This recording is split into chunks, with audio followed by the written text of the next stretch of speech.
Assalamualaikum warahmatullahi wabarakatuh.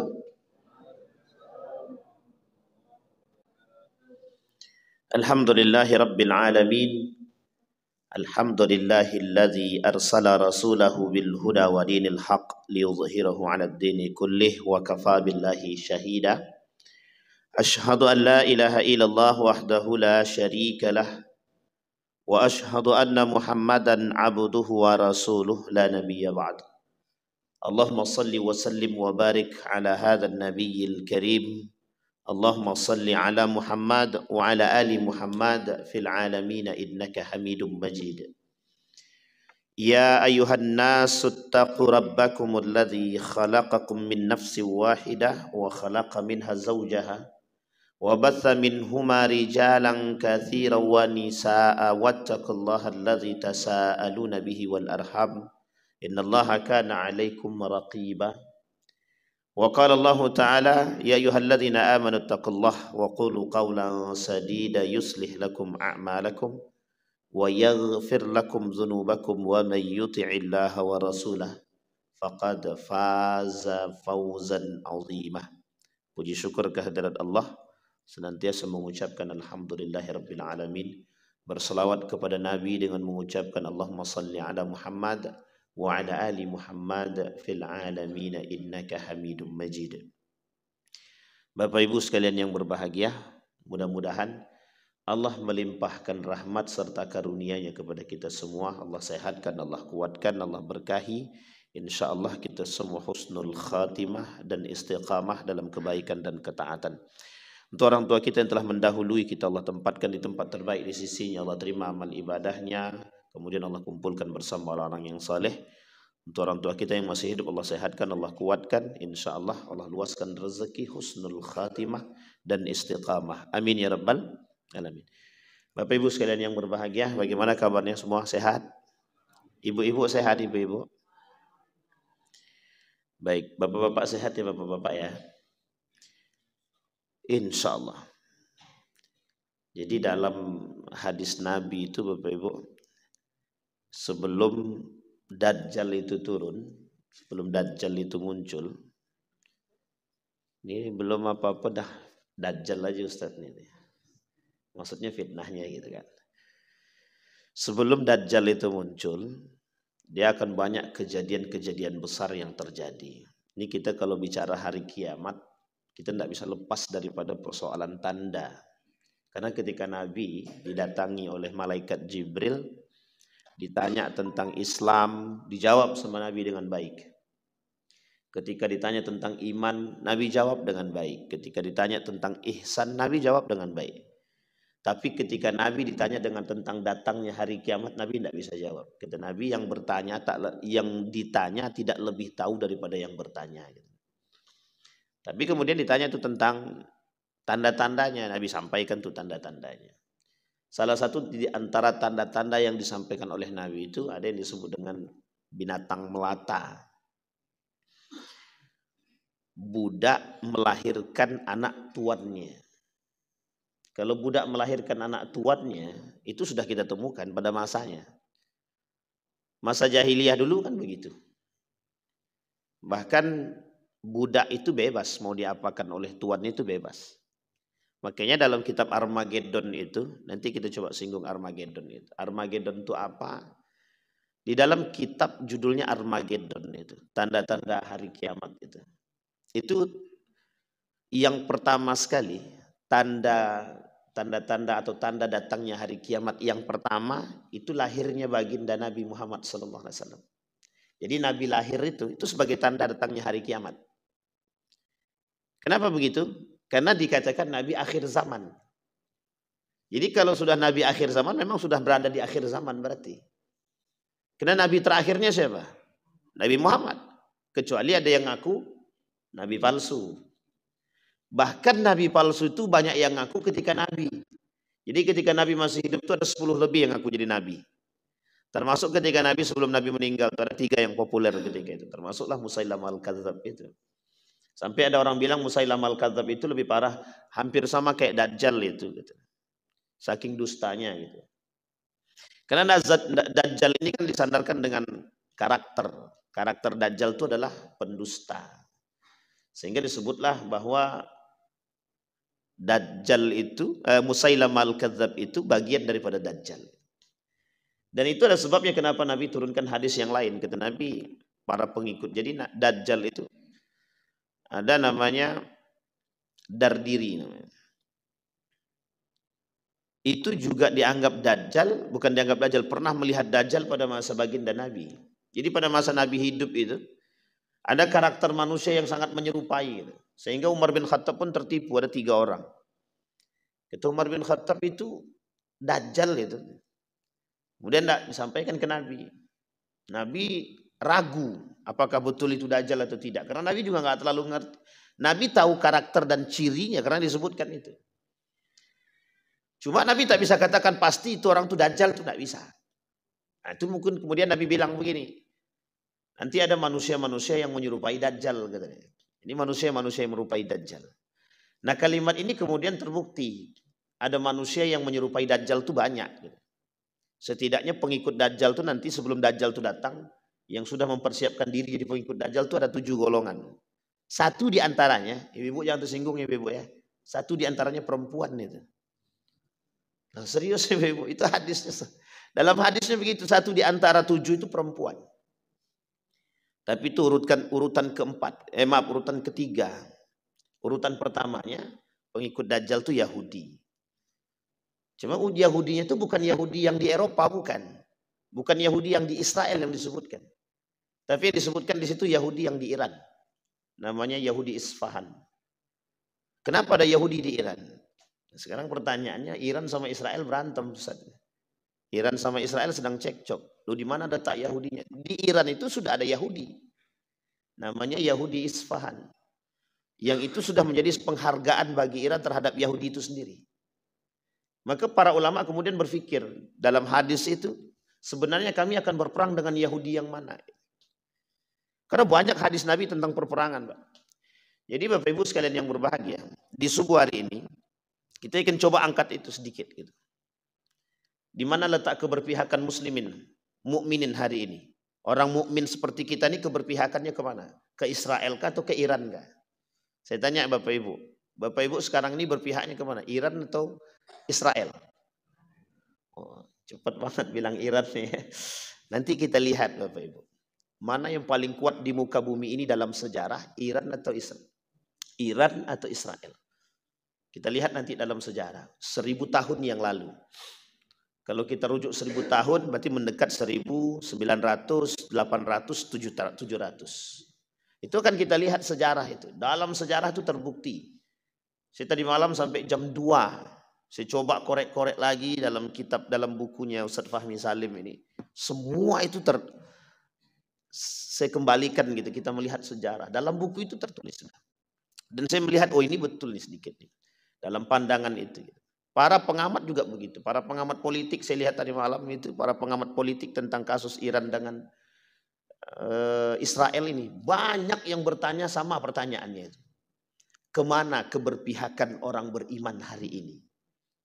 Iran kah atau Israel kah? Israel jelas yang menindas Gaza katanya. Tapi Iran itu yang punya peran dalam 2 hal hari ini.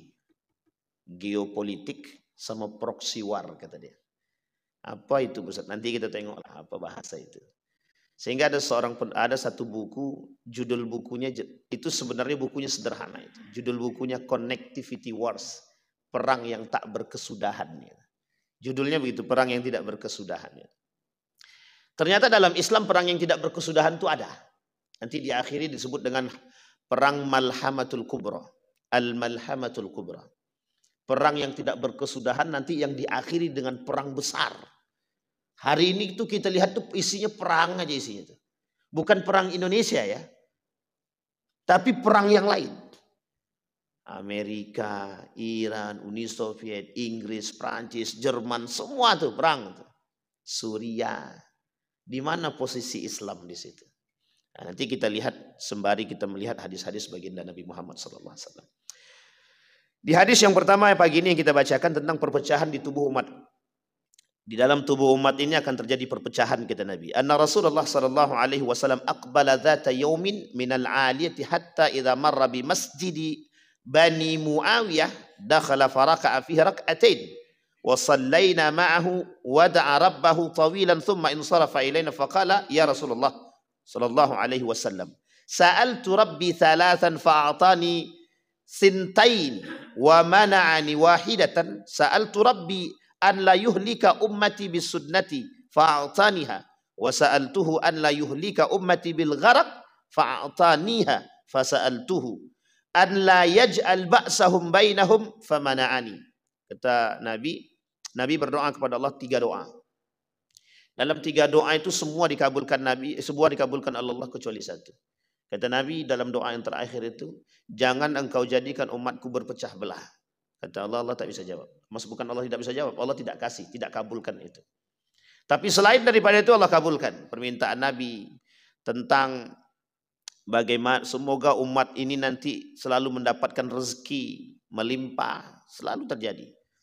Sekarang bahkan Arab itu, Mekah itu yang dulunya sekali setahun, Saudi itu kadang sekali setahun cuman hujannya. Sekarang bisa setahun itu bisa berkali-kali. Apakah itu tanda kiamat? Bisa jadi bagian daripada tanda kiamat. Bisa jadi bagian daripada tanda kiamat. Di antara 3 doa, 1 tak dijawab satu tidak dikabulkan oleh Allah. Umat ini akan terpecah. Ya Allah, jangan jadikan umatku terpecah belah di antara mereka. Kata Allah. Allah tak jawab. Allah tak kabulkan doa tersebut. Kenapa begitu? Karena memang kelak umat manusia itu akan terpecah. Karena karakternya dari dahulu begitu. Ketika malaikat berkata kepada Allah, engkau akan menciptakan makhluk yang akan melakukan pertumpahan darah di bumi ini, kata malaikat. Kata Allah, aku lebih tahu daripada dirimu. Itu sifat hak prerogatif Tuhan yang tidak bisa diganggu gugat oleh siapapun. Kata Allah kepada malaikat, engkau tidak tahu apa, aku lebih tahu daripada engkau, kata Allah. Tapi malaikat ini mengingat kejadian makhluk yang diciptakan sebelumnya, kan kelakuannya begitu. Sehingga oleh ulama Al-Quran terhadap kalimat ini, itu kemudian para ulama al-mufassirun al-Quran, li ayat Al-Quran itu, para ahli tafsir itu berpikir siapa makhluk sebelum itu. Adam kan tidak, Adam ini manusia. Tapi ada makhluk yang sebelum itu kemudian muncul persepsi di kalangan para ulama itu adalah makhluk yang menyerupai manusia tapi tak manusia. Dan tidak diberikan kelebihan akal. Sehingga terjadi pertumpahan darah. Makanya kemuliaan kita nih, manusia ini, di antara makhluk sebelumnya, di antara makhluk yang sebelumnya dan makhluk yang lain. Satu saja kelebihan kita, akal. Cuman itu doang kelebihannya. Sehingga akal yang diberikan hari ini itu pembeda antara kita dengan makhluk yang lain. Makanya kenapa kalimatnya dalam Al-Quran itu, kalau ada manusia yang tidak memanfaatkan akal dia dan iman dia, itu jauh lebih berbahaya daripada binatang. Orang yang kemudian mempertuhankan hawa nafsu, itu di karakternya, karakter yang disebutkan itu karakter binatang itu. Ada 7 tanda karakter binatang yang diserupakan kepada manusia. Muthila linnas. Kata para ulama, dipermisalkan bagi manusia. Satu di antara karakter yang dipermisalkan itu adalah qiradatan khasiin. Kera. Qiradatan khasiin. Kera. Coba Bapak Ibu lihat apa makna daripada karakter kera itu. Rakus. Kera itu rakus. Satu pisang belum habis, dia masih butuh pisang yang lain itu. Dan dia akan mempertahankan pisang-pisang yang lain itu untuk diri dia, bukan yang lain. Coba lihat karakter manusia sekarang. Bukan manusia sekarang, tapi manusia pada hakikat karakter dia. Mereka kalau sudah merasa mendapatkan sesuatu, pengen terus. Yang bisa menjadi penahan itu iman. Yang bisa menjadi penahan itu hati, iman. Tapi kalau tidak dibarengi dengan hati dan iman, cuma nafsu saja, maka becokak aja kerjaan sekarang itu. Becokak itu apa? Berkelahi aja. Kenapa ini merasa punya dia nih? Kasus-kasus sekarang ini Bapak Ibu boleh lihat itu kan karena kerakusannya dia itu. Kalau dalam bahasa Arab rakus itu ada 2. Satu tama, yang kedua hirsun. Sama-sama disampaikan. Kata para ulama, al-hirsu asyaddu minat tama. Hirsun itu jauh lebih berbahaya daripada tomak. Jadi hirsun itu serakah. Rakus di atas rakus lagi lebih parah daripada rakus.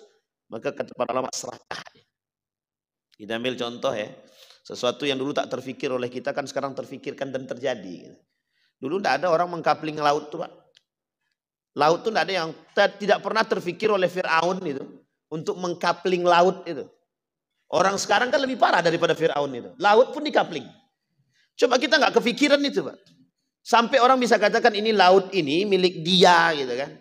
Setelah laut yang dikapling, pulau yang dikapling. Kalau pulau yang dikapling masih jelas itu Pak. Tapi kalau laut itu mengkaplingnya gimana? Coba bayangkan memasang tonggak di dalam laut gitu kan. Tapi kan saking niatnya gitu. Saking rakusnya kan benar begitu. Pengen kapling semuanya gitu. Artinya lebih parah daripada Fir'aun sebenarnya gitu. Cuman kekuasaannya tidak seperti Fir'aun. Puncak tertinggi sifat buruk daripada Fir'aun itu yang tertinggi. Udah paling tinggi banget itu yang dilakukan oleh Fir'aun, mengaku diri dia Tuhan. Manusia sekarang kan tidak mengaku Tuhan itu. Yang mengkapling laut kan nggak ngaku Tuhan itu. Tapi dia lebih berbahaya daripada Fir'aun. Dia tidak mengakui Tuhan tapi bersifat seperti Tuhan gitu. Saking tingginya perbuatan Fir'aun. Haman, tolong buatkan gedung yang tinggi sampai sana. Ini dalam Al-Quran disebutkan. Ya Haman, kata dia. Hei wahai Haman, kata Fir'aun. Sekretaris pribadi dia. Konco arek lah kalau bahasa lain. Bangunkan aku bangunan yang tinggi sampai ke langit.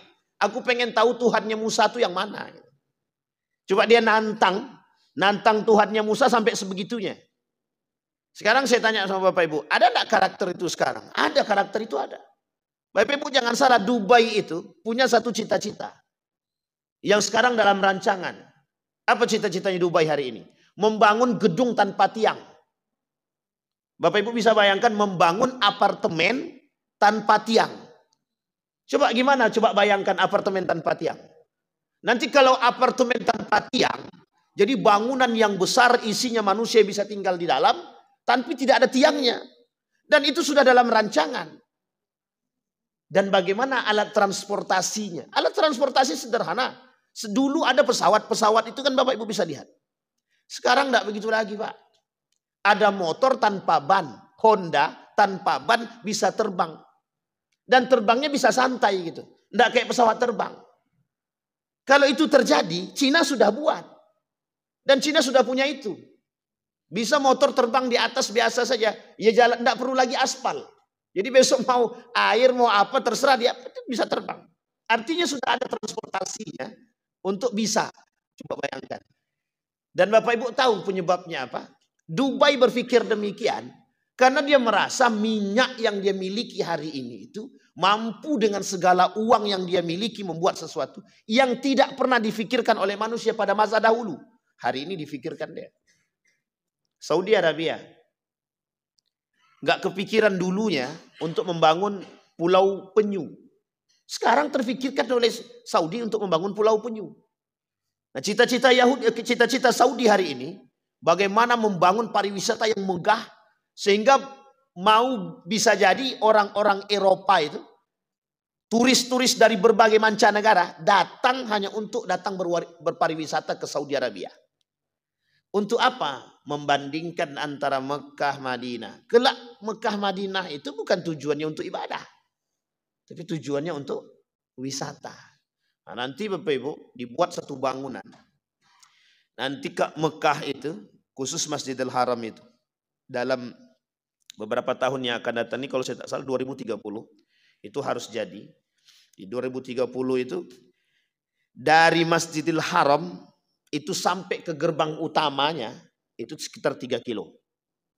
Jadi nanti dari Masjidil Haramnya ke gerbang utama, dari Ka'bah ke gerbang utama Masjidil Haram itu jarak tempuh jalannya 3 kilo. Itu sudah dalam rancangan. Jadi Bapak Ibu bisa bayangkan 3 kilo ke depan itu jalan kaki, semua gedung yang ada di situ sudah digeser dan digusur. Nah, coba bayangkan tuh. Apa yang tak terfikirkan pada masa dahulu? Semua terfikirkan hari ini. Tapi bayangkan dengan itu manusia terpecah belah. Kita lihat penyebab terpecah belahnya. Yang diirikan oleh Eropa kepada Timur Tengah itu apa? Kalau dulu Habasyah yang dia tak suka dengan Mekah itu apa? Ka'bah, Pak. Sampai dibangun tempat ibadah mereka sebagus mungkin. Ini dalam sejarah ya. Sebagus mungkin, tapi tak bisa nandingi. Tak bisa menandingi Ka'bah. Ka'bah itu cuma petak begini, tapi orang berbondong-bondong datang, Mas Abdul Muthalib. Gelisah nih Raja Habasyah nih, pengen hancurkan Ka'bah. Itu perebutannya, dan itu sangat masyhur cerita ini. Singkatnya, sekarang tidak begitu. Minyak muncul di tanah Arab, di Timur Tengah, muncul minyak, menjadi rebutan semua negara. Sekarang negara yang paling berkuasa itu kan yang dianggap adidaya. Itu yang dianggap ya, yang dianggap adidaya adalah Amerika itu Bapak Ibu, boneka Israel. Amerika itu bonekanya Israel. Pertanyaannya sekarang, mana yang paling kuat? Amerika atau Israel? Israel itu negeri kecil, Pak. Kecil sangat, sangat kecil. Manusia sedikit. Tapi bisa menggoyang atas. PBB dilawan nih bisa. Negara yang lain takut dengan PBB. Semua negara hadir dalam konferensinya PBB. Cuman satu yang tak datang, Israel. Amerika tak bisa kasih sanksi sampai hari ini. Kenapa sampai hari ini Amerika tidak bisa memberikan sanksi kepada Israel? Apakah Israel karena negeri ilegal? Bukan. 1990-an, 1940-an itu sudah diakui. PBB mengakui keberadaan Israel pada masanya. Meskipun sebagian negara Islam yang lain tidak mau mengakui. Nah, coba bayangkan kekuatan Israel. Lain semua negara kumpul dalam PBB itu, dia sendiri tak. Tidak mau deh. Ngapain kami ini? Dia paling berkuasa. Karena Amerika, kenapa Israel hari ini berkuasa? Jejaringan Yahudi. Dia jejaringan Yahudi ini yang bermasalah. Ada di mana-mana, termasuk di Belanda, Amerika, Prancis, Inggris, Jerman, dan lain sebagainya. Semua ini jejaringan, Pak. Jadi Yahudi membangun, Israel ini membangun jejaringan. Pertanyaannya adalah, Israel sekarang, apakah Bani Israel yang dahulu? Tidak. Israel sekarang, sampai hari ini dalam sejarah, itu tidak ditemukan kaitannya dengan Bani Israel yang dahulu. Tapi siapa mereka? Penyusup-penyusup Bani Israel dahulu. Nah, ini banyak sejarah Bapak Ibu. Ini kalau dikaji sejarah memang banyak sekali. Sampai kita sulit untuk mencari tahu. Dia ada Yahudi Bani Khazar. Yahudi ini sendiri itu terbagi banyak sekali. Maka setiap daerah itu, di Amerika ada Yahudi. Di Prancis ada Yahudi. Jejaringan Yahudi inilah oleh Theodor Herzl dalam sejarah 1890-an itu, ketika ditolak oleh Sultan Abdul Hamid untuk mendapatkan tempat di Palestina, Yerusalem, lebih tepatnya 1897-an itu, sakit hati dia. Theodor Herzl dari Inggris kumpulkan semua orang-orang Yahudi yang berduit. Ingat kalimatnya Bapak Ibu, yang berduit. Karena waktu itu Theodor bilang begini kepada Sultan Abdul Hamid, minta kami tanah sepetak di Palestina. Kami akan lunasi hutang Turki Utsmani. Sepetak cuman dia minta, dia berani lunaskan hutangnya Turki Utsmani kepada Jerman, kepada Inggris. Cuman segitu yang diminta. Sepetak doang. Kata Sultan Abdul Hamid, nyawaku pun taruhannya. Tak akan kukasih. Sejengkal pun tak akan kukasih. Jangan ke sepetak lagi. Kata Sultan Abdul Hamid. Apa kata Theodor Herzl? Kami punya duit. Kami punya kekuasaan, kami punya duit. Kami bisa beli, kami bisa, kita kerjasama. Tapi dengan catatan kasih kami tempat. Sekarang kita perhatikan. Dalam sejarah. Saya kuliti sedikit sejarah sebelum kita masuk pada poinnya, Pak. Inggris dalam Perang Dunia Pertama kerjasama dengan siapa? Yahudi. Makanya dia menang. Satu sisi dana dia punya, satu sisi kekuasaan Yahudi ketika itu. Dan peran media pada masa itu sangat-sangat berkuasa. Dalam Perang Dunia Pertama, Inggris menang. Dalam masa Perang Dunia Pertama itu, Inggris membangun komunikasi. Setidaknya sekian banyak, kita ambil sedikit saja. Satu, dia kerjasama dengan Yahudi. Nanti janjinya, Yahudi diberikan tempat di Palestina. Menang Inggris, Yahudi betul dikasih tempat di Yerusalem. Yang kedua, Inggris kerjasama dengan, mohon maaf, dalam revolusi Arab. Inggris punya peran besar. Harus diakui dalam sejarah. Inggris punya peran besar dalam revolusi Arab. Tahu Bapak Ibu revolusi Arab yang saya maksud? Pisahnya kerajaan Saudi Arabia sekarang dengan Turki Utsmani dan kerajaan-kerajaan Islam yang lain. Ada namanya dinasti Safawiyah, kerajaan Safawiyah yang ada di nanti cikal bakalnya ada di Mesir. Namanya kerajaan Fatimiyah. Dinasti Fatimiyah Syiah. Safawiyah ini Syiah. Di mana itu? Di Irak, Kufah. Kerak cikal bakal munculnya Syiah di Iran. Sampai sini sudah paham ya Bapak? Itu peran Inggris besar di situ. Sehingga ketika itu Syarif Hussein, Inggris ini kerjasama dulu dengan Syarif Hussein, seorang gubernur Mekah, Hijaz ketika itu, yang masih dalam kepemimpinan Turki Utsmani, memberontak kepada Turki Utsmani. Syarif Hussein kerjasama dengan Inggris. Inggris sediakan bala bantuan, termasuk senjata. Ternyata dilalah kata orang Jawa, itu Inggris kerjasama juga dengan Ibnu Saud. Kerjasama dengan Ibnu Saud. Inggris kerjasama dengan Ibnu Saud. Akhirnya Ibnu Saud mengambil kekuasaan daripada Syarif Hussein. Ini yang berantem Ibnu Saud dengan Syarif Hussein. Ibnu Saud ini tinggalnya tidak di Mekah, tapi di Nejad. Kalau dalam pengamatan para pengamat politik itu, lebih tepatnya di Riyadh kata dia. Lebih tepatnya di Riyadh. Dia tak tinggal di Mekah, tapi Syarif Hussein tinggal di Mekah. Ibnu Saud ingin menguasai Hijaz ini. Karena Hijaz ini mencakup 2 kota suci sekaligus, Mekah dan Madinah. Dia bisa kuasai itu. Kata Ibnu Saud, oke. Akhirnya Inggris tidak mau Syarif Hussein, karena Syarif Hussein berambisi. Ini dalam sejarah nih, kerjasamalah Syarif Hussein dengan Ibnu Saud. Ibnu Saud kemudian menggulingkan Syarif Hussein.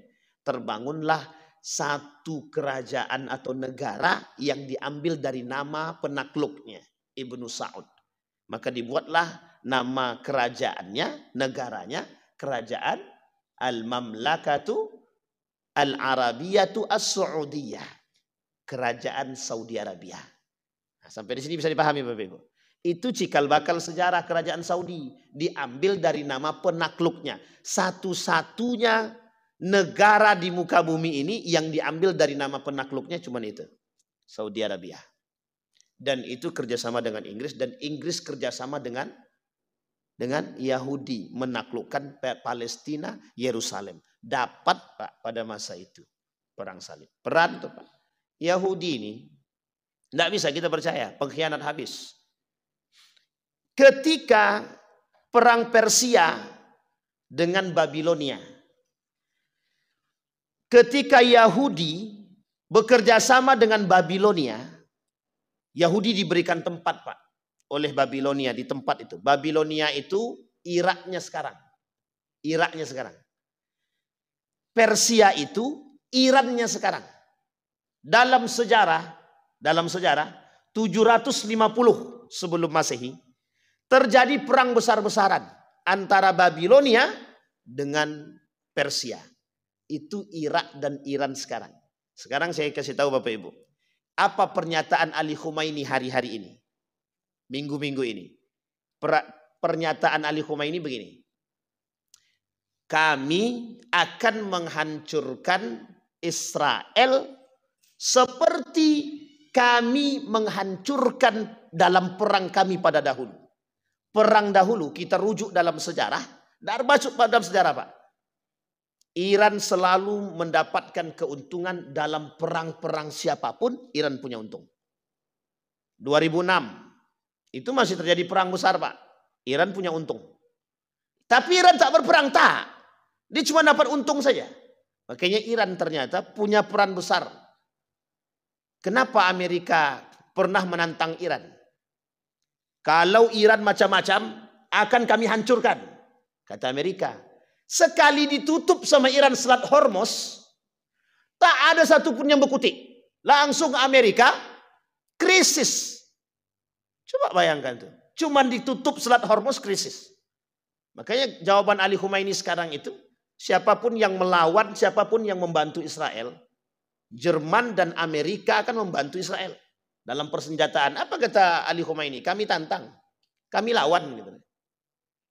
Yang ikut membantu Israel kami hancurkan. Nah, kan itu yang ditunggu sekarang nih. Ada kejutan yang ingin diberikan oleh Iran kepada. Sekarang kita lihat Bapak Ibu. Kita keberpihakannya kemana kan begitu. Kita keberpihakannya kemana. Perang yang terjadi sekarang itu sebabnya cuma satu kan. Kekuasaan. Kenapa orang merebut kekuasaan hari ini? Karena ingin menguasai minyak sumber daya alam yang ada. Termasuk salah satunya minyak itu sendiri. Ada minyak, ada gas, ada pariwisata, ada alam yang lain. Itu yang ingin dikuasai hari ini. Makanya mohon maaf. Amerika sekarang keliling negara-negara Islam. Dan itu disampaikan Pak oleh Nabi dalam hadisnya. Umat-umat lain itu akan mengeroyok umat Islam. Akan mengeroyok. Bahkan kelak kata Nabi, umat Islam itu tunduk, tak berani berbuat apapun. Bahkan negara-negara Islam hari ini tunduk. Kita ambil contoh. Kemarin beberapa artis Indonesia ikut datang ke Mesir, ingin menembus blokade yang dilakukan oleh Israel di perbatasan Mesir sana. Ingin nembus ke Gaza. Tapi tidak boleh Pak. Apa kata pemerintah Mesir? Yang ketahuan berangkat, tangkap, deportasi. Itu beberapa artis kita yang sudah sampai di hotel di sana. Ada yang selamat, ada yang dideportasi. Banyak yang dideportasi. Kenapa dideportasi? Karena Mesir tidak memberikan izin kepada mereka untuk melakukan demo ke sana. Semua negara Islam tidak ada satupun yang mengizinkan untuk menembus blokade itu. Ini disampaikan oleh Ustaz Fahmi Salim dalam khutbah Jumat. Dikirimkan ke kami. Sampaikan ini kepada seluruh masjid. Gitu deh. Kami sebarkan Pak. Isinya cuma satu. Kemana negara Islam? Nabi sampaikan dalam hadisnya. Tunduknya negara Islam kepada negara-negara adik kuasa. Padahal dia tak berkuasa sebenarnya. Bayangkan Donald Trump keliling-keliling negara Islam tuh Pak. Cuman minta investasi. Datang ke Mesir, Mesir investasi. Datang ke Dubai, ke Kuwait, ke mana lagi itu? Bahrain, ke Kuwait. Kuwait itu negara terkaya sekarang. Satu dinarnya Kuwait itu, satu rial Kuwait, kalau saya rial itu, satu rialnya Kuwait itu 50.000 duit kita. Itu udah paling tinggi di muka bumi ini. Pound sterling berapa? 30.000. Bahrain itu 40.000. Kuwait 50.000. Jadi kalau kita bawa duit ke sana 2 juta itu cuma buat bayar taksi. Nah, coba bayangkan 2 juta itu cuma buat bayar taksi Pak. Belum bayar hotel ya, baru bayar taksi itu Pak. Coba bayangkan. Kami pernah itu Bapak Ibu di salah satu negara itu, Oman. Saya berangkat ke Oman itu. 1 rialnya Oman 40.000. Awak kira 1 rialnya Oman sama dengan 1 rialnya Saudi. 1 rial Saudi kan cuma 3.500 pada masanya Pak. Naik kami taksi. Sampai ke bandara. Dari hotel ke bandara itu sangat-sangat dekat. Paling 5 menit lah. Dia minta 50 rial. Saya bilang 50 rial oke lah. Saya kasih 50 rial Saudi. Oh enggak bisa Pak katanya. Saya kalikanlah di situ. Rupanya 1 rialnya Oman itu 40.000. Stres juga kita dibuatnya. Nah, coba bayangkan, apalagi Kuwait yang 50.000 1 rialnya. Itu keliling tuh Pak, Donald Trump keliling itu. Keliling Saudi. Bahkan dengan Saudi itu ada perjanjian jika Donald Trump mau membuka blok untuk makanan, ekonomi, blokade ekonomi namanya. Bagi Suriah, maka Saudi akan berinvestasi sekian dolar kepada Amerika. Dan perjanjian itu disebut dengan Abrahamic Agreement. Perjanjian Abraham. Sekarang saya tanya Bapak Ibu, yang punya perjanjian Abraham itu siapa? Cuman Yahudi Pak. Abraham itu pemahaman Yahudi. Abraham itu bukan pemahaman Amerika. Amerika tidak pernah ada pemahaman tentang Abraham itu. Yang punya pemahaman Abraham itu Yahudi. Dan satu tujuan Yahudi hari ini itu mengembalikan yang disebut dengan Abrahamic religion. Apa itu Abrahamic religion? Agama Ibrahim. Agama Abraham itu agama nenek moyang. Yang hari ini melahirkan agama-agama yang lain. Termasuk Islam, Kristen, Hindu, Buddha. Semua agama ini menurut pemahaman mereka itu akarnya Abraham. Jadi ingin kembalikan sekarang ini. Nah, makanya ingin dibangun namanya Yahudi State. Negara Yahudi. Nanti negara Yahudi dibangun agamanya namanya Abrahamic Religion. Agama Abraham. Ini dalam sejarah. Sekarang kita rujuk lagi. Kita lihat lagi. Tapi kan Ustaz sekarang yang berperang Iran dengan Israel. Kami senang sekali Ustaz. Dilema kita. Kita senang Iran menghancurkan Israel. Sampai semua orang kalau ditanya bela siapa? Mesti bela Iran. Bahkan Turki dengan Yaman ikut membela menghancurkan Iran. Sekarang kita lihat sejarah. Apa motif Iran menghancurkan Israel? Sekarang saya tanya Bapak Ibu, motifnya agama atau bukan? Agama atau bukan motifnya? Bukan. Motif Iran ini satu Pak. Iran itu punya pemahaman Imam Mahdi yang akan turun dari golongan mereka karena Imam Mahdi dari Ahlul Bait. Syiah punya pemahaman Ahlul Bait itu berbeda dengan pemahaman kita. Nabi kata dalam hadis dia, Imam Mahdi akan turun dan salah satu karakter dan ciri Imam Mahdi itu adalah dari cucu, dari generasiku kata Nabi. Dari generasi. Dalam hadis, dalam riwayat para ulama itu dari jalurnya Al-Hasan. Dari jalurnya Al-Hasan. Itu akan lahir namanya Imam Mahdi. Imam Mahdi ini namanya sama dengan Nabi Muhammad. Masih dari bagi itu. Oleh Iran, karena mereka penganut Ahlul Bait, Syiah. Syiah itu pengikut Ali. Ali ini yang punya anak Al-Hasan wal Husain. Sehingga pemahaman mereka itu jalur kami, bukan jalurnya Sunni. Bukan jalur Sunni. Nanti kita lihat perang Sunni Syiah. Itu bukan jalur Sunni. Tapi jalur Syiah. Kami. Syiah baru muncul pada masa Ali bin Abi Thalib. Dalam perangnya Muawiyah dengan Ali dengan Muawiyah. Yang terpecah dua kelompok sekaligus. Khawarij kemudian muncul Syiah.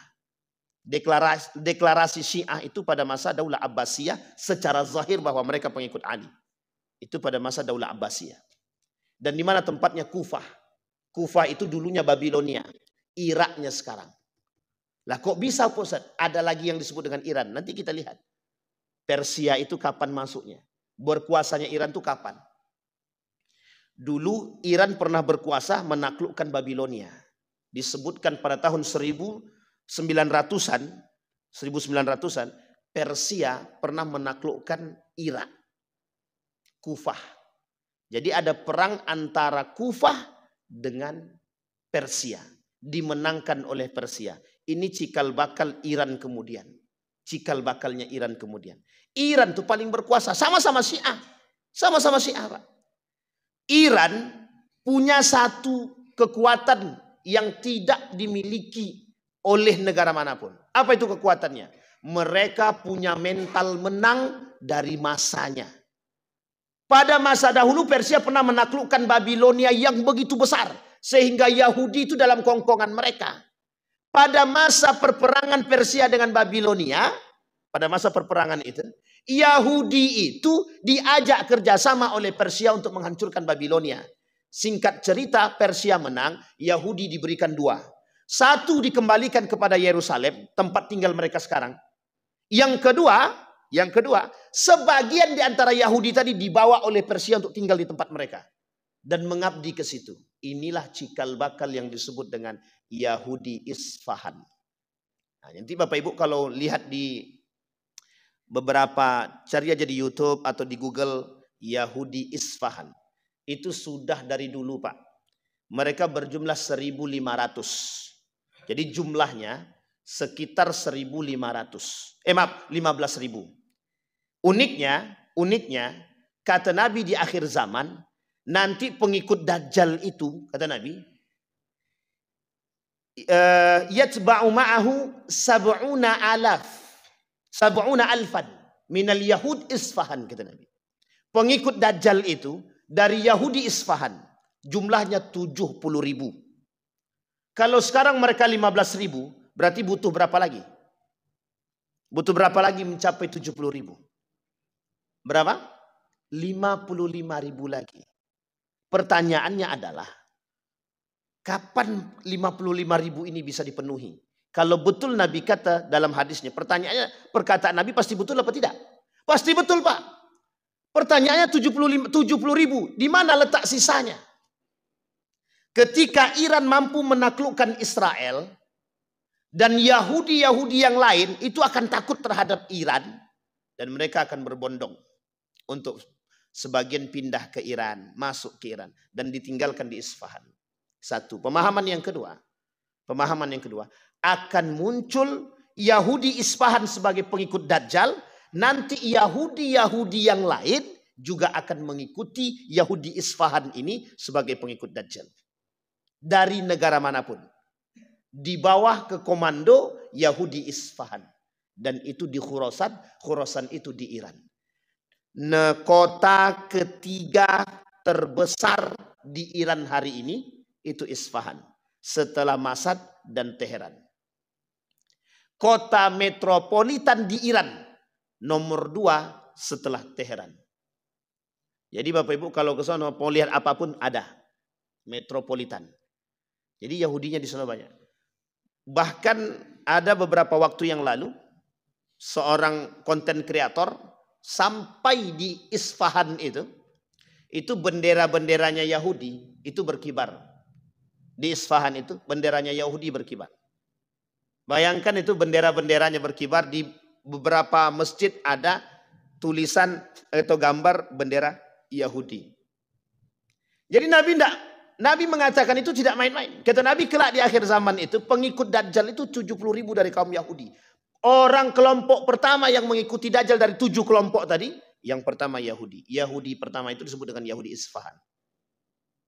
Jadi nanti perang umat muslim dengan Yahudi mana? Yahudi ini banyak.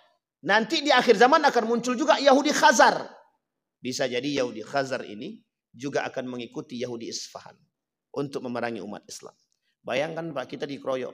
Sekarang Amerika mengeroyok kita, umat muslim. Sekarang uniknya di tubuh umat muslim itu sendiri, kita sedang dikeroyok. Oleh siapa? Umat muslim itu sendiri. Dengan berbagai macam polemik politik yang dimasukkan ke dalam agama. Jadi agama sebagai tersandra sekarang. Agama tersandra dengan kepentingan politik. Iran, dia ingin menghancurkan. Satu di antara cita-cita Iran sekarang itu adalah menguasai dunia, pemegang kekuatan pertama. Siapa itu? Israel. Kalau Iran berhasil menaklukkan Israel, Iran itu negara kuat, Pak. Negara kuat. Kalau dia berhasil menaklukkan Israel, dia berhasil membuat mata ahlus sunnah, mohon maaf, sunni terpedaya dengan kekuasaan dia. Sehingga mohon maaf, dia berhasil menaklukkan atau bisa menyebarkan paham Syiah dimanapun. Sampai di sini bisa dipahami. Sampai di sini bisa dipahami Bapak Ibu. Coba tujuan akhirnya apa? Hanya ingin merebakkan, menyebarkan paham Syiah. Terbukti sangat. Kapan? Di Indonesia. Pernah terjadi? Pernah. Di Jawa. Syiah datang di satu tempat, semua tempat itu mau dikuasainya, Pak. Dia cuma pendatang, tapi mau menghabisi orang-orang yang di tempat itu. Kalau memang Iran itu tujuannya adalah membantu orang Gaza, rakyat Palestina, ketika bombardir terjadi sebelumnya kemana? Enggak, Pak. Iran itu tujuannya bukan itu, kekuasaan. Maka mohon maaf, jangan tertipu kita hari ini, Pak. Jangan sampai tertipu. Kenapa jangan sampai tertipu? Iran dengan Israel sekarang sedang berantem habis-habisan. Di samping itu 140, tak lebih dari 3 kali 24 jam sebelum ini, 144 jiwa sudah melayang dari rakyat Gaza. Coba bayangkan. Sudah melayang. Dijanjikan diberikan makanan. Dijanjikan. Dibuka blok, Pak. Datang bantuan makanan. Sampai merayap sekalipun mereka. Demi sesuap nasi. Roti gandum. Uniknya sampai di tempat ditembak. Coba bayangkan. Pertanyaannya, Iran punya andil di situ. Iran bukan itu tujuannya. Iran cuma pemain di belakang layar yang selama ini. Jangan salah. Beliau tuliskan dalam buku ini. Karakter Iran itu. Beliau sampaikan. Iran itu punya geopolitik yang sangat-sangat kuat. Dia bermain bukan dengan tangan dia, tapi gunakan tangan yang lain untuk menghancurkan yang lain. Dan itu peran Iran. Apa kata Ali Khumaini? Ini bahasa penipu, bahasa tipu daya. Apa kata Ali Khumaini? Sudah tidak saatnya kita ini berkelahi antara Sunni dan Syiah. Sekarang kita bersatu. Itu kalau kita sempat bersatu, pasti kita tertipu. Dan ini pernah dituliskan oleh, mohon maaf, kalau saya tak salah, pernah dituliskan oleh Profesor Dr. Quraish Shihab. Mungkinkah Sunni dan Syiah bersatu? Itu sudah pernah dituliskan oleh ulama Syiah. Termasuk Haidar Bagir. Salah seorang dosen di universitas ternama di Indonesia. Di Yogyakarta itu. Haidar Bagir. Ketika Sunni dan Syiah bersatu. Sekarang Ali Khumaini ingin mengajak kita bersatu. Pertanyaannya, kalau kita bersatu, apa yang akan terjadi? Kita bisa menaklukkan Israel. Ketika Israel sudah ditaklukkan, siapa yang pemegang kendali? Sunni kah? Syiah kah? Kita rujuk. Yang menghancurkan Irak siapa? Iran. Dalam sejarah, Irak dengan Libanon, Irak dengan Yordan, yang menghancurkannya siapa? Yang melululantakkannya siapa? Iran. Iran, Pak. Yang melululantakkan Irak dengan Yordania, itu Iran. Di tempat yang tidak jauh berbeda dari tempat mereka. Jadi jangan salah dengan Iran itu, Pak. Kita lihat, betul nggak perkataan itu? Mana dia tadi? Tadi malam sudah saya baca nih, Pak. Salut betul kita dengan Iran itu. Apa kata dia? Distorsi Syiah dibalik kebijakan persatuan. Apa kata dia? Mungkinkah Sunni dan Syiah bersatu? Bahkan Syiah itu dianggap mazhab.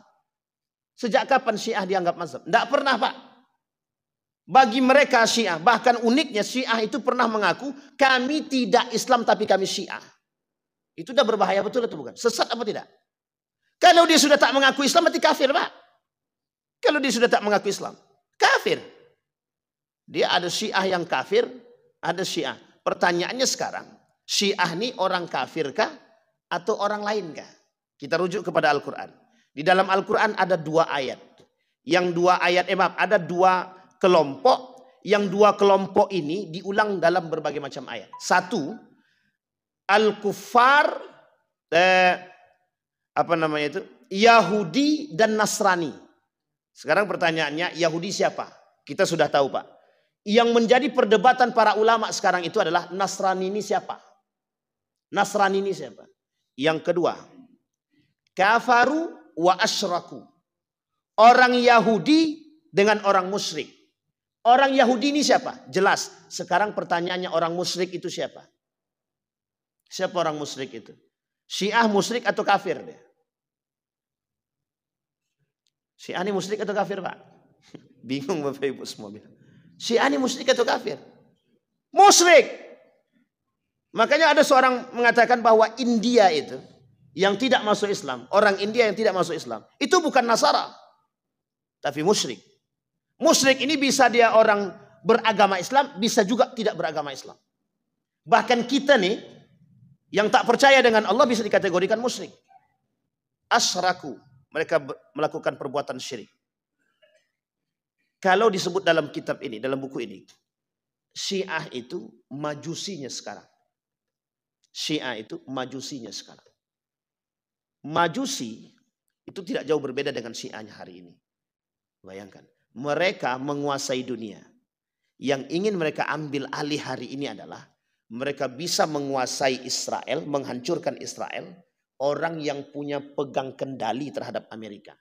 Maka kalau Israel bisa ditaklukkan oleh Iran, maka negara yang lain bisa ditaklukkan oleh Iran. Sekarang pertanyaannya, Apa yang membuat mereka kuat? Satu, Pak, nuklir.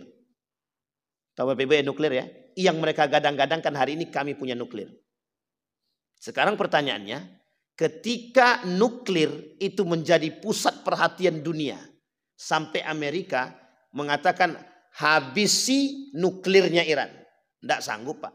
Amerika nggak sanggup. Ketika kalau dihabisi kami hidupkan. Nggak goyang Amerika, tidak sanggup. Maka Turki hari ini berpikir sama. Membangun nuklir untuk membangun kekuatan negara. Coba bayangkan. Artinya apa? Iran cuma ngancam. Takut semua. Semua takut. Amerika ngancam Iran, Iran ancam balik. Sekarang datang sekutu baru. Namanya Jerman. Diancam lagi sama Iran. Diancam lagi. Yang kedua, kekuatan Iran di mana? Selain daripada nuklir. Minyak. Selat Hormuz. Ketika blokade Selat Hormuz semua, Pak. Kalau Amerika krisis, negara yang lain pasti krisis. Coba bayangkan. Ketakutan dunia terhadap Iran. Makanya mohon maaf, Pak. Iran itu pemain di balik layar. Pemain di balik layar. Sekarang kita lihat. Berarti kita ini nanti berperang dengan siapa? Dalam hadis Nabi, satu kita berperang dengan orang kafir, yang kedua kita berperang dengan orang musyrik. Orang mukmin di akhir zaman itu berperang dengan orang kafir dan berperang dengan orang musyrik. Orang kafir itu siapa? Yahudi. Orang musyrik itu siapa? Syiah itu. Majusi kita sekarang. Nah, coba bayangkan. Jadi kita ini sekarang sedang betul-betul dikeroyok. Uniknya, negara-negara Islam yang lain tak mampu bersuara. Kita ambil contoh, Saudi, Mesir, Dubai, Qatar, Kuwait. Yang negara notabene kaya semua. Kaya semua, Pak. Tapi dengan lisan manisnya Donald Trump terbuai. Terbuai, Pak. Kami akan investasi untuk pariwisata yang ada di Saudi. Diam, Pak. Kami akan bantu Mesir. Investasi di Mesir. Mau enggak kalian kami investasi? Diam, Pak. Sehingga apa? Dua negara yang menolak ulama internasional. Kita sebut negaranya. Mesir dengan Saudi. Tidak sepakat, tidak sejalan dengan adanya melawan Israel. Fatwa ini dikeluarkan oleh ulama internasional, ditolak oleh dua negara, Saudi dan Mesir. Pertanyaannya, kekuatan Islam itu terletak di mana hari ini? Dua negara ini, Pak. Satu Mesir yang digadang-gadangkan, yang kedua Saudi Arabia. Di situ ada Universitas Islam Madinah yang melahirkan para ulama-ulama. Yang di Mesir ada ulama Al-Azhar. Ada sekolah Al-Azhar yang melahirkan para ulama. Bisa diam, bisa tidak ikut, bisa menolak fatwa jihad. Bahkan menolak orang-orang yang ikut menerobos blok. Apa kata Ustaz Fahmi Salim? Alumni Mesir. Di mana negara-negara muslim hari ini hanya mampu berdiam diri dan tunduk. Apa kata Nabi dalam hadisnya? Kelak negara-negara Islam itu tunduk kepada negara Eropa. Dan itu terbukti hari ini. Maka yang di dalam hadis Nabi akan muncul kekuatan baru dari Konstantinopel yang sekarang. Nah, Konstantinopel sekarang ini oleh kata para ulama, sebagian para ulama tafsir, ulama yang mentafsirkan hadis ini, Turki sekarang. Cuman ada dua negara Islam yang dianggap hari ini mampu bertahan, yang hari ini mampu mengimbangi dan ikut membela, betul-betul murni membela Palestina itu. Dua, Turki, satu lagi Yaman. Yaman dan Turki. Dan dua kota ini itu dianggap untuk kebangkitan Islam kembali dalam gerakan perperangan dan jihad. Baik perang ekonomi maupun perang senjata. Yaman sudah dari sononya, Pak. Negara yang didoakan penuh keberkahan. Turki tempat asalnya, Pak. Di mana oleh kelompok Syiah, mohon maaf ya, kelompok Syiah, Turki ini termasuk negara yang paling tidak disukai. Kenapa demikian? Karena pada masa itu Sunni di Turki ini, Ahlus Sunnah, Turki penganut Ahlus Sunnah yang menolak besar-besaran tentang pemahaman Syiah. Salahuddin Al-Ayyubi dalam masanya penaklukan Konstantinopel oleh orang-orang Syiah itu justru dibuat panggilan yang sangat-sangat tidak baik, tidak layak. Umar bin Khattab, penakluk Yerusalem pertama setelah baginda Nabi Muhammad SAW, juga dianggap sebagai perusak. Apa kata Syiah? Perusak kami pertama adalah Umar bin Khattab. Itu mereka bilang Khattab. Itu ejekan Pak. Hinaan kepada Umar. Yang kedua Ayub. Ditulis dalam buku ini bagaimana model kalimat penghinaan itu. Mereka tidak suka. Mereka tidak suka terhadap Umar bin Khattab dan tidak suka terhadap Aisyah. Dan tak suka kepada, sampai dia bilang Aisyah itu pelacur. Coba bayangkan. Oleh kelompok Syiah, Aisyah itu dibilang pelacur. Itu Syiah tidak bisa dipercaya Pak. Syiah itu pengkhianat. Syiah itu punya misi yang kita tidak bisa. Maka keberpihakan kita kemana? Syiah kah atau Iran kah? Iran kah atau Israel kah? Sekarang saya sampaikan Pak, sikap kita umat mukmin. Kita hari ini sikap kita tetap apa itu? Kita tetap berpihak kepada Gaza dan Palestina. Persoalan Iran mau bisa membumi hanguskan Israel, kelak kita tetap akan berperang dengan mereka, Pak. Kita berperang dengan Yahudi, kita juga akan berperang dengan Syiah. Itu pasti, Pak. Karena itu dalam sejarah begitu. Iran bekerja sama dengan Irak, akhirnya Irak tumbang. Iran bekerja sama dengan Yordania, Yordania dihabisi. Semua Iran bekerja sama dengan Suriah. Suriah itu Syiah. Siapa namanya sekarang? Yang presiden sebelumnya sekarang ini? Bashar Assad. Itu Syiah. Bahkan kata Bashar Assad ini, mohon maaf ya, kata Bashar Assad itu, panglima-panglima perang ini, militer-militer mereka tidak wajib sholat. Coba bayangkan itu Syiah itu. Jadi jangan salah Pak. Syiah ini ideologi iya, perang kekuasaan iya, perang militer iya, perang semuanya iya.